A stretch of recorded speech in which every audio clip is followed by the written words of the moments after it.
He was fading. The beeping machines around him slowed with every hour. Fluorescent light painted his face in sickly yellows.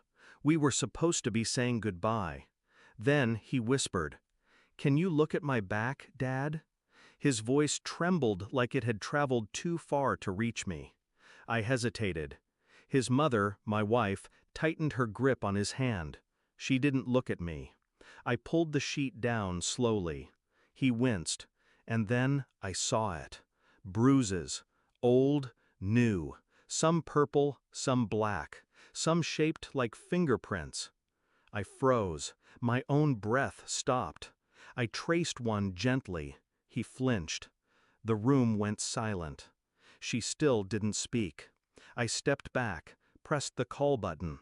When the doctor came in, I didn't say a word, just pointed. He looked, then looked again.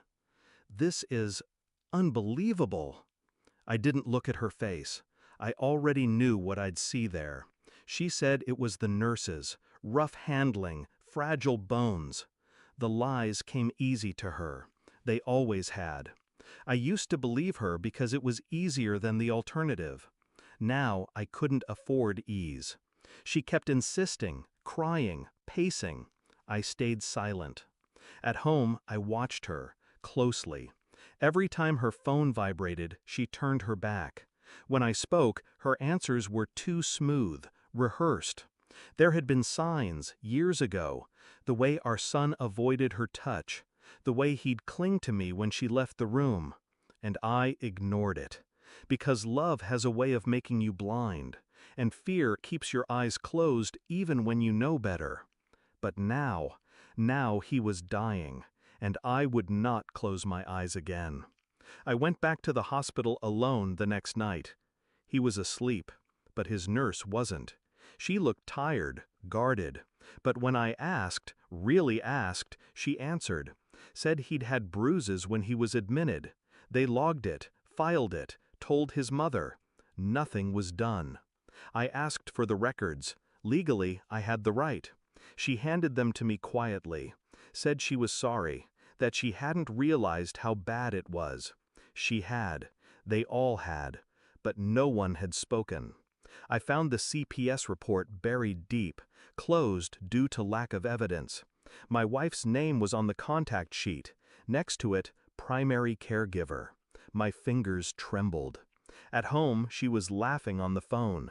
I stood in the hallway again, same spot I always did when I was trying to pretend things were fine. This time, I wasn't pretending. I was listening.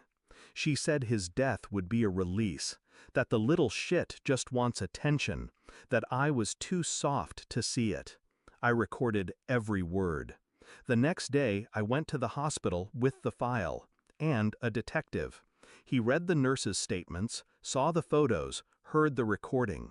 He didn't speak for a long time. Then he asked me one question. "Do you want her present when we talk to your son?" I said, "No." They arrested her that night. She screamed, cursed, called me a traitor, said it was stress, said she was tired, said he was lying. She even tried to cry. But I didn't look at her. I went straight to my son's bedside. He opened his eyes, weak, afraid. I knelt down, held his hand. "They know," I whispered. He blinked. A tear rolled down. Then he slept. For once, it looked peaceful. I didn't go to her hearing, didn't answer her calls, but I sent the lawyer everything. Evidence, audio, witnesses. She thought she'd walk away with sympathy, maybe even custody, public pity. But the court saw through her. Every lie, every bruise, every omission. She lost everything. Her career, her image, and, most of all, control. They sentenced her. Not long enough, but it was something. When she saw me again, briefly, in the hall outside the courtroom, she reached out. "I need to talk to you," she whispered. I looked at her hand. Didn't take it. "You used to love me," she said. I met her eyes. The mask was gone. Just ruin left underneath. I used to believe you were someone else. Then I walked away. My son didn't make it. He died 6 days after the truth came out.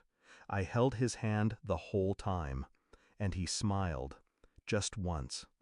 I tell myself it was enough.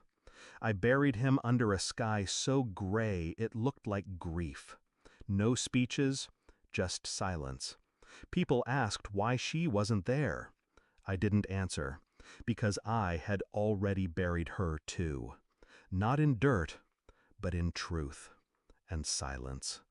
There are things darker than death, like a parent who forgets how to love, and a father who waits too long to see what was always right in front of him. But I saw it now, and I will never close my eyes again.